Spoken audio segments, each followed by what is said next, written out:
Hello friends, मैं निशा भाटी, मेरे चैनल में आप सभी का स्वागत है।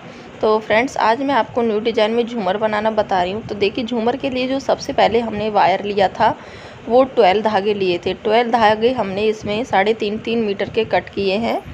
और कट करने के बाद में आप इसे डिज़ाइन कैसा भी बना सकते हो। जो नॉट्स है, ये दोनों तरफ का नॉट्स है, आपको दिख रहा होगा, दोनों तरफ नॉट्स है इसमें ये। और इस वीडियो को लास्ट तक देखें, क्योंकि क्या है कि जो मैं अभी वीडियो अपलोड कर रही हूँ तो मेरे पास जैसे कमेंट आती हैं या फिर कॉल भी आती हैं कि किसी को हिंदी समझ में नहीं आता है।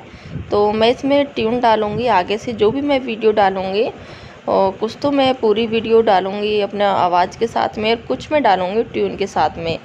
तो आपको क्या है कि इसमें तो तब भी हैंड ही हैंड दिखते हैं आपको। तो इसमें आपको अच्छे से ध्यान से देखना है कि इसको हमने किस तरीके से बनाया है। अगर फ्रेंड्स वीडियो पसंद आए तो प्लीज़ लाइक शेयर सब्सक्राइब करें और वीडियो को ज़्यादा से ज़्यादा शेयर करें, ताकि ये जो डिज़ाइन है हर किसी को आना चाहिए। अगर किसी को भी ऑनलाइन सामान मंगवाना है तो प्लीज़ कॉल करें।